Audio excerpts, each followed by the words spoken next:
Hello everyone, welcome to botany option channel for UPSC examination. Friends, आज के इस video lecture में जो टॉपिक हम कंसिडर करने वाले हैं that is called the nucleic acid. आप जानते हो कि जो न्यूक्लिक एसिड होता है, अगर वो यूकैरियोटिक सेल है तो वो न्यूक्लियस के अंदर पाया जाता है, और अगर वो प्रोकैरियोटिक सेल है तो वो नेकेड साइटोप्लाज्म में पड़ा होता है। तो ये जो न्यूक्लिक एसिड है, इसके बारे में डिटेल जो है इस वीडियो लेक्चर में हम कवर करेंगे। इससे पहले कि वीडियो शुरू किया जाए, मैं आपसे रिक्वेस्ट करूंगा कि आप हमारा टेलीग्राम चैनल ज्वाइन कीजिए, जो botany optional for UPSC examination के नाम से ऑन द टेलीग्राम प्लेटफॉर्म। वहाँ रेगुलरली वीडियो के लिंक्स और वहाँ पे कुछ नोट्स अपडेट की जाती है, so that you will not miss any update relating with the botany optional channel. Friends, ये जो वीडियो लेक्चर की सीरीज है, ये सेल बायोलॉजी का चैप्टर हम कंप्लीट कर रहे हैं for the UPSC mains examination.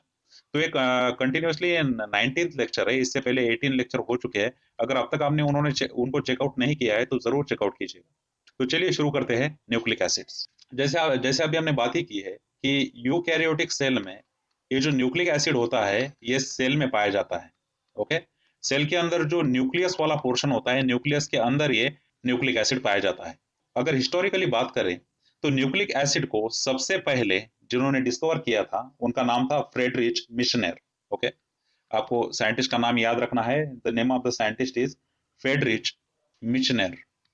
So Friedrich Miescher जो थे, उन्होंने 1868 में जो है इस मटेरियल को ढूंढ निकाला था, और जब उन्होंने इस मटेरियल को ढूंढ निकाला था, उन्होंने उस मटेरियल का नाम न्यूक्लियन रखा था, क्योंकि न्यूक्लियस के अंदर पाया गया था, इसीलिए न्यूक्लियस के अंदर होने की वजह से उन्होंने उसे न्यूक्लियन कहा था।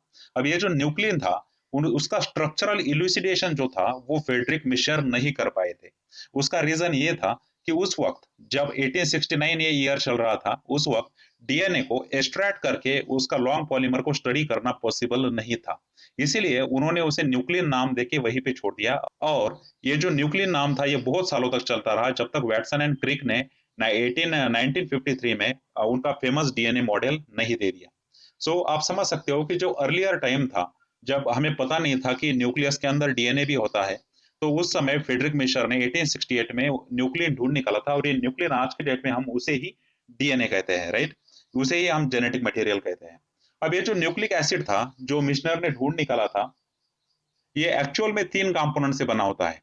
ओके, जो सबसे पहला कंपोनेंट इसमें होता है वो होता है nitrogenous base pairs. Nitrogenous base pairs उसमें होती है।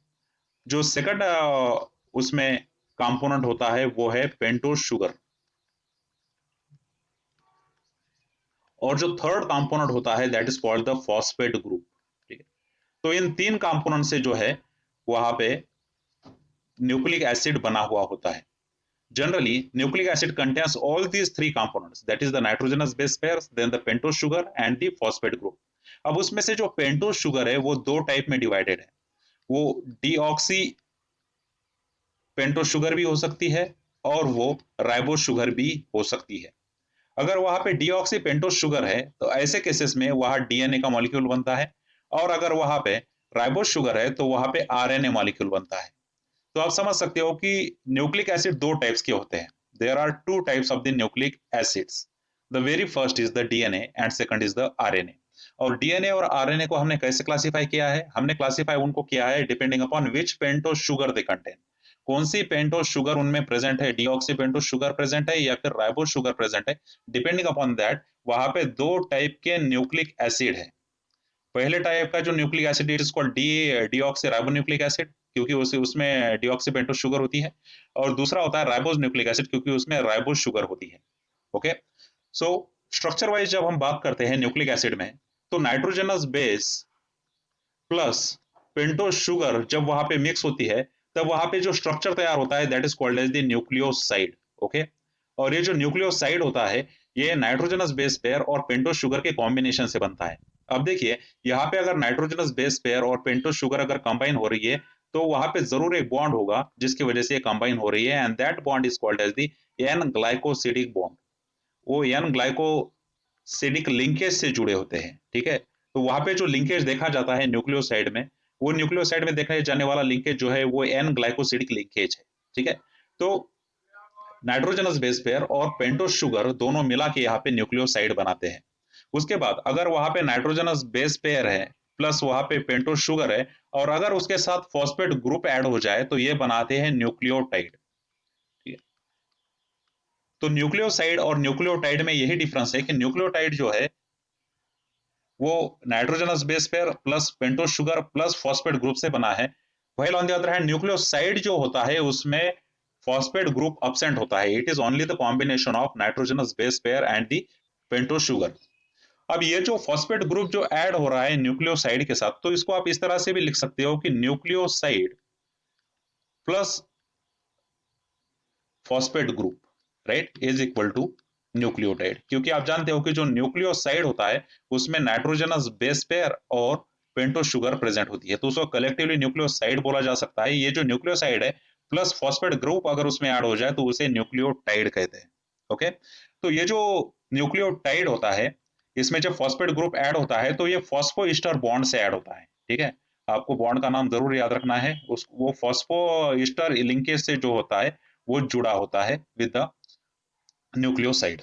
तो यहाँ पे ग्लाइकोसिडिक लिंकेज हो सकता है और फॉस्फोइस्टर लिंकेज हो सकता है। ठीक है, अब देखिए यहाँ पे न्यूक्लियोटाइड कैसे बनता है और न्यूक्लियोसाइड कैसे बनता है ये हमने देख लिया। और दोनों में कौन से बॉन्ड आते हैं, अगर नाइट्रोजनस बेस अटैच हो रहा है विद पेंटोस शुगर तो वहां पे ग्लाइकोसिडिक लिंकेज होता है, और अगर न्यूक्लियोसाइड के साथ फॉस्फेट ग्रुप अटैच हो रहा है तो वहां पे फॉस्फोइस्टर लिंकेज होता है। अब अगर यहाँ पे एक न्यूक्लियोसाइड है, ठीक है, अगर यहाँ पे एक न्यूक्लियोटाइड है प्लस वो दूसरे न्यूक्लियोटाइड के साथ अटैच हो रहा है, मतलब वहां पे दो न्यूक्लियोटाइड है, तो इन दोनों के बीच में जो बॉन्ड होता है उसको बोला जाता है फॉस्फो डाइस्टर लिंकेज। ओके, सो फॉस्फोडाइस्टर लिंकेज से दो न्यूक्लियोटाइड एक दूसरे से कनेक्ट होते हैं, और ये दो न्यूक्लियोटाइड जब एक दूसरे से अटैच होते हैं it is called as the dinucleotide. Okay, इसको क्या बोला जाता है, इसको बोला जाता है डाई न्यूक्लियोटाइड। तो डाइन्यूक्लियोटाइड जो होता है it's a combination of two nucleotide, और ये जो दो न्यूक्लियोटाइड यहाँ पे होते हैं वो जुड़े होते हैं फॉस्फोडाइस्टर लिंकेज से। अब अगर इसी तरह से यहाँ पे न्यूक्लियोटाइड बढ़ते जाए तो हम वहां पे बोलते हैं कि पॉलीन्यूक्लियोटाइड की चेन तैयार हो गई है। ओके, तो यहाँ पे पॉलीन्यूक्लियोटाइड पूरी चेन तैयार होती है by adding the nucleotide and nucleotide more and more, right. So जो न्यूक्लिक एसिड्स होते हैं वो दो प्रकार के होते हैं, पहला होता है डीएनए डीऑक्सी राइबोन्यूक्लिक एसिड, और दूसरा होता है आरएनए। अब जो डीऑक्सी राइबोन्यूक्लिक एसिड है उसमें तीन कंपोनेंट होते हैं, nitrogenous base pair, pentose sugar and the phosphate group. अब नाइट्रोजनस बेस पेयर और पेंटोस शुगर जब कंबाइन होते हैं तो न्यूक्लियोसाइड तैयार होता है, और जब न्यूक्लियोसाइड के साथ वहां पे फॉस्फेट ग्रुप अटैच हो जाता है तो न्यूक्लियोटाइड तैयार होता है। न्यूक्लियोसाइड में ग्लाइकोसिडिक लिंकेज होते हैं और न्यूक्लियोटाइड में फॉस्फोइस्टर लिंकेज होते हैं, और जब दो न्यूक्लियोटाइड एक दूसरे के साथ अटैच होते हैं तो वहां पे डाइन्यूक्लियोटाइड तैयार होता है by using the phosphodiester linkage, और इसी तरह से पॉलीन्यूक्लियोटाइड की चेन वहां पे क्रिएट हो सकती है by adding more and more nucleotides, right. अब देखिए इसमें से जो फॉस्फेट का जो ग्रुप होता है इन तीन कंपोनेंट में से, ये फॉस्फेट का ग्रुप जो है ये एसिडिक नेचर का होता है। ठीक है, और एसिडिक नेचर का होने की वजह से टोटल जो डीएनए है वो उसका नेचर ही एसिडिक बन जाता है। और इसके प्रीवियस लेक्चर्स में हमने देखा था, जब हमने न्यूक्लियोसोम मॉडल देखा था, उस न्यूक्लियोसोम मॉडल में मैंने आपको बताया था कि डीएनए जो है वो हिस्टोन प्रोटीन के साथ जो है वो टाइटली व्रैप अप रहते हैं। अब टाइटली व्रैप अप रहने का रीजन ये है कि डीएनए जो होता है ये एसिडिक मॉलिक्यूल है, और हिस्टोन प्रोटीन जो होते हैं उसमें बेसिक अमाइनो एसिड्स होते हैं। तो यहाँ पे एसिडिटी एंड बेसिसिटी का कॉम्बिनेशन होता है, यहाँ नेगेटिविटी और पॉजिटिविटी का कॉम्बिनेशन होता है, इसीलिए वो उतना टाइट व्रैपिंग उनका होता है।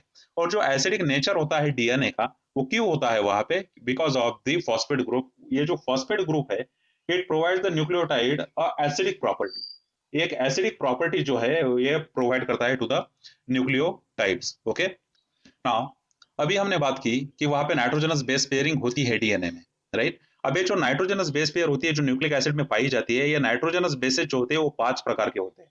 ठीक है, सबसे पहले आप जानते हो वहां पे एडेनाइन होता है, जो सेकंड नाइट्रोजनस बेस है उसको बोला जाता है ग्वानाइन, जो थर्ड वन है वो है साइटोसिन, और जो फोर्थ है it's called as the thymine, and the fifth one is called as the uracil. Okay, तो इन एंड ऑल वहां पे 5 नाइट्रोजनस बेसेस है, adenine, guanine, cytosine, thymine and the uracil. उसमें से जो पहले 4 है यानी एडेनाइन, ग्वानाइन, थाइमीन और साइटोसिन, ये जो 4 है ये डीएनए में पाए जाते हैं। व्हाइल जो एडेनाइन, ग्वानिन जो है और थाइमिन, साइटोसिन के साथ जब यूरेसिल मिक्स होता है तो वो आरएनए बनते हैं। ठीक है, तो आरएनए में थाइमिन की जगह पे यूरेसिल होता है। थाइमिन प्रेजेंट होता है डीएनए में, और यूरेसिल प्रेजेंट होता है आरएनए में। आरएनए में जो है यूरेसिल को रिप्लेस करता है थायमिन। ऑलराइट, तो याद रखिएगा वहां पे 5 नाइट्रोजनस बेसिस है, adenine, guanine, cytosine, thymine and uracil. उसमें से जो एडेनाइन, ग्वानिन, साइटोसिन और थायमिन है वो डीएनए में होते हैं, और एडेनाइन, ग्वानिन, साइटोसिन और यूरेसिल जो होते हैं वो आरएनए में होते हैं। तो पहले दो है adenine and guanine, these are called as the purines. Okay, इनको प्यूरिन्स बोला जाता है। और जो बचे हुए 3 है उनको पायरेमिडिन्स बोला जाता है।